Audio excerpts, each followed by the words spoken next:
Straight ahead on CCX News, big hopes for opportunity in Brooklyn Center for a prime piece of property that's been waiting for redevelopment for years.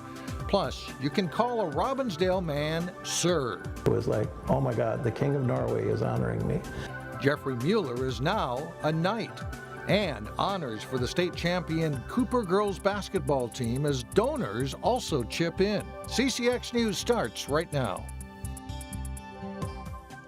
Hello everyone. We begin today with news that affects thousands of Liberians living in the Northwest Metro. A decision from the U.S. State Department says they can stay another year. They rallied at the state capitol Monday and lobbied in Washington earlier this month for an extension. Congressman Eric Paulson called it a reprieve that will give Congress more time to work toward a permanent solution. Many could have faced imminent deportation after the end of this month. In Brooklyn Center, a step forward on a long-awaited redevelopment for a prime piece of real estate. The Brookdale Square Mall is long gone, and the city has been working to redevelop the site along Highway 100. Now they've chosen a developer, as Eric Nelson reports. The underutilized properties that we've had in Brooklyn Center for many, many years, the strip malls, are starting to be looked at and redeveloped. Brooklyn Center officials believe this rundown empty lot is a potential gold mine. So does Lattice, a developer which sees enormous opportunity on 32 acres of land known as the Opportunity Site. I'm actually quite pleased to see some of this moving, and it's been so many years. The Lattice vision includes building market-rate apartments, townhomes, houses, a grocery store, and a theater. Lattice says their hallmark is engaging neighborhoods before they build. Normally neighbors know better than developers do, know better than planners do. We have the ideas, but a lot of times the neighborhoods know how communities live and how what they need to kind of advance. The location of the land is one thing that makes it attractive. It's close to major freeways and other key spots. We are real close to the downtowns. So we've got good traffic, we've got good roads. Lattice will be building close to the Walmart site.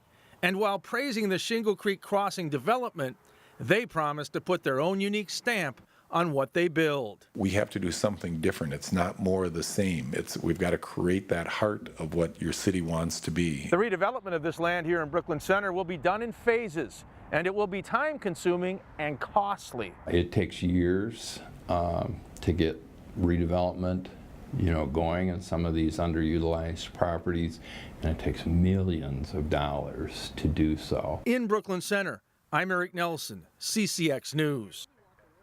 Lattice officials say the next step is to take a close look at the site for any pollution and conduct a market study, which usually takes 30 to 90 days.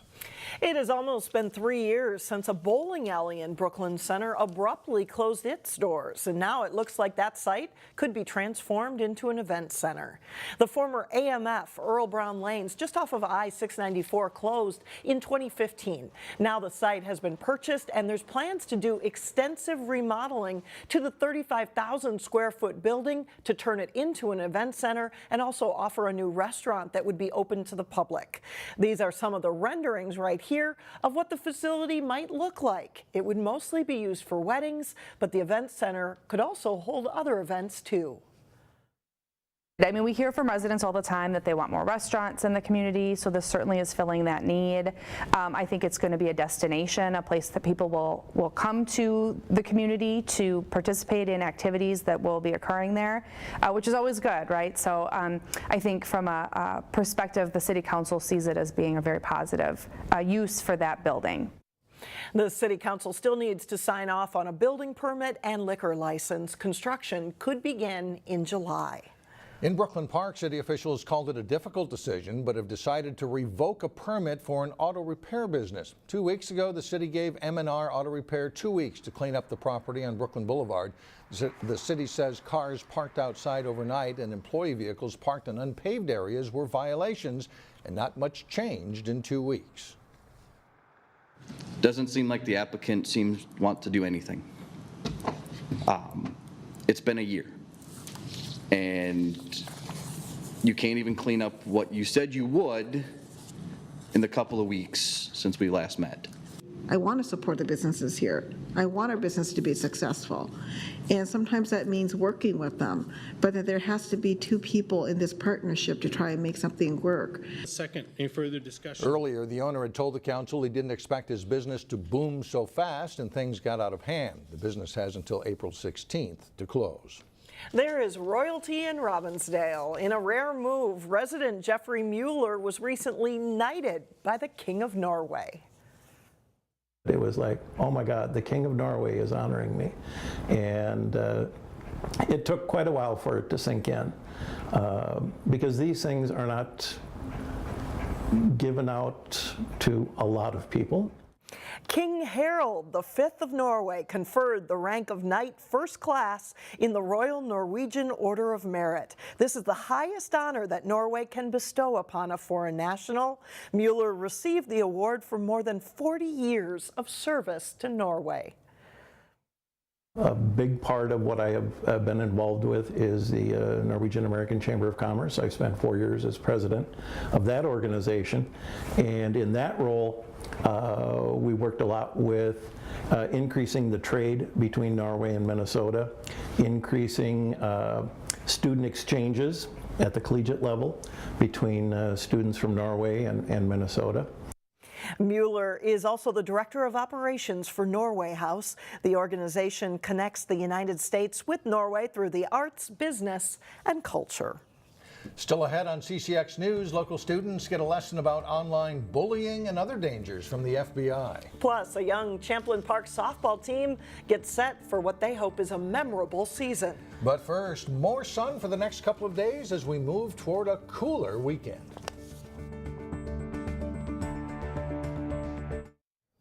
Some 8th graders in the Anoka-Hennepin School District know more about the dangers of internet surfing and got an award from the FBI for their work. The awards were presented during Monday's school board meeting. Students from 4 different middle schools, including Jackson, participated in the Cyber Challenge covering cyberbullying and internet predators. 100 students from Stephen Burrell's computer class took part in the exercise.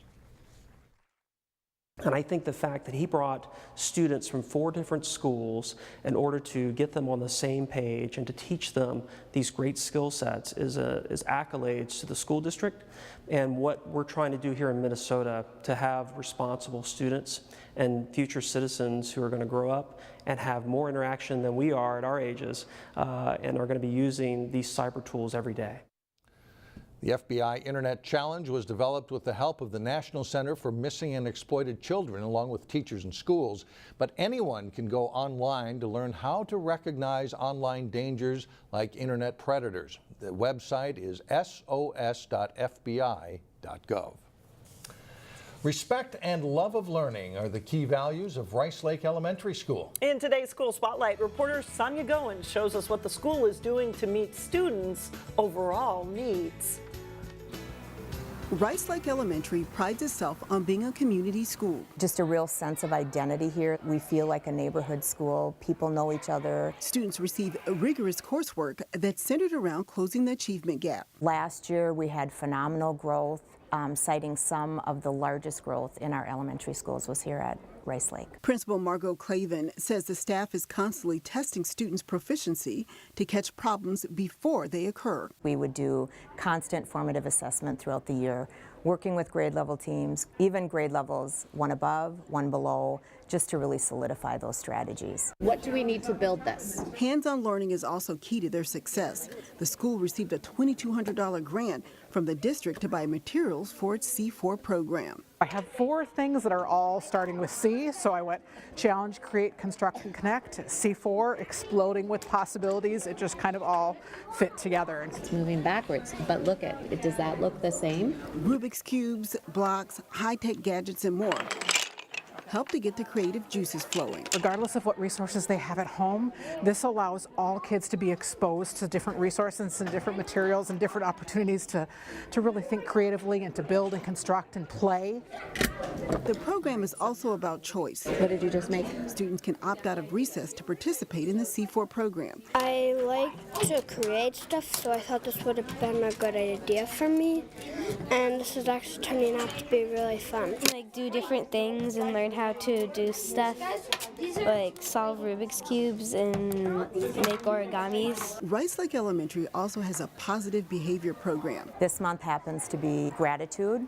Each month, there's a school-wide theme to help build community and understanding among students. This is our gratitude tree. Students put notes on a large paper tree expressing words of thanks. And we really wanted to bring it in for kids to really look in their heart and decide, what am I grateful for? There are many heartwarming messages. My family, and that they are always there for me, my school, and that I can go, my teachers, and how hard she tries. Real-life lessons on protecting the environment are also part of the curriculum. It's good for the environment. It's nice to recycle some of these organics. Rice Lake Elementary received a $12,000 recycling grant from Hennepin County to start a compost program. Students are in charge of making sure everything runs smoothly. When you're done with your lunch, you dump the rest of your milk in here and then put your milk jug in here or any of that stuff. And then you come over here, put your plastic forks or anything. Dedicated staff and teachers and overall love of learning are what make Rice Lake Elementary a top school. A love of learning and a love of each other. I think that's really our trademark of academics as well as a community of culture and care. Sonia Goins, CCX News. Coming up later, how a community stepped up to help some champions. But first, the Wayzata baseball team gets set for the season as they try to return to the state tournament. John Jacobson is next.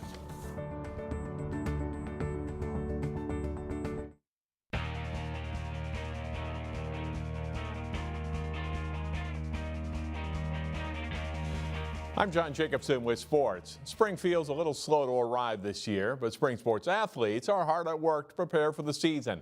Jay Wilcox has a preview of a team that made their state tournament last season, the Wayzata baseball team. There will be plenty of new faces in the lineup this season for Wayzata after 14 seniors graduated from their state tournament team. But that's not a concern, just a reality in a big school. You know, we've graduated 27 players in the last 2 years, and we've done okay kind of rebuilding in that short 12-month span. So, you know, we're such a big school. I think we're going to have players to pick from. It really just comes down to whether they can perform in that moment. The Trojans have had a good program that's gotten even better lately. They were state champs in 2016 and consolation champions last season and have played in 3 of the past 5 state tournaments. The bar's been set high. Every day we take one day at a time, though, practice, and then we'll get to our games. But of course, the end goal is a state championship, but one day at a time. I think it's a good thing to build off of. Getting to the state tournament's always a goal, and a lot of little goals on the way through the season, and I feel like that's the main one. While the team was senior-dominated last spring, a few key guys returned for the Trojans. Outfielder Charles ENGDAHL, corner infielder Nicholas Kay, shortstop Keegan Nickel, and third baseman Sam Westermeyer will be counted on this spring. And while not many pitchers return, the guys like the arms Wayzata will put on the mound. I love the pitching staff here. Not a lot of varsity coming in, but I think we got some good arms, guys that are going to make things happen. Wayzata will play a full season of home games at the newly renovated field at the high school, which now includes lights. Yeah, it's very exciting. Kind of brings a new energy to the baseball team, and the field we played at Central here for a while last year, so it's new. It's nice and new to have that new field up there. So. You know, it's the same location right in front of the high school, but a lot of work was done to help it to drain, and we fixed some fencing. We got a new scoreboard, we have new lights, and so it'll be kind of a brand new program for us, and the players are very excited to get on that field. We'll see if this next group of Trojans will carry on the tradition of success. Jay Wilcox, CCX Sports. The Trojans are scheduled to open the season April 10th at White Bear Lake, with the home opener set for Friday, April 13th against Edina, weather permitting, of course. The Champlin Park softball team is young this season, but the Rebels have a good, solid core of players that hope to contend in the Northwest Suburban Conference. Here's Jason Malillo with more. Champlin Park has only 2 seniors on its roster this spring, so preseason practice is run a little different. Everything takes a little bit longer because you're going to make sure that you give everybody a fair eval. trying to put the best squad together, making sure that you're trying to do what's best for the kid, what's best for the program. We've already had a couple scrimmages, and the young girls have really stepped up and they're doing really good. And I can tell that they're like a little nervous, but just like with their fundamentals and what they do, I think they'll be really good and really good additional people to the group. The Rebels do have talent, though. Catcher Julia Doran and first baseman Grace Warwa will be leaders on the field and in the dugout. And junior Holly Blaska, a Division I recruit, is an elite player. On the mound, sophomore Piper Otto will be Champlin's go-to starter. She pitched well last year and should continue to progress. Last year she was a surprise for us as the season went on, and how much she was able to pitch for us. And coming back this year as our #1, she's put in the work and really is going to put a solid effort in. So I'm excited to watch her play as well. Piper has a good drop ball, and she also, whenever she's on the mound, she's always going at it. No matter if she's doing well, she's doing bad, she's always got this determined look on her face, and she keeps the team going. So I think that's going to be one of the most important parts. Champlin Park plays a tough non-conference schedule, and the Northwest Suburban is always a grind. The Rebels hope to learn as they go and be at their best come playoff time. Jason Malillo, CCX Sports. Champlin Park is scheduled to open its season April 12th against Blaine. And that is all for sports. Mike and Alex, back to you. Let's hope for some good weather. Thanks, John. Up next, getting honors and a little assistance. It comes with being the champs and being part of a generous community. That story when we come back.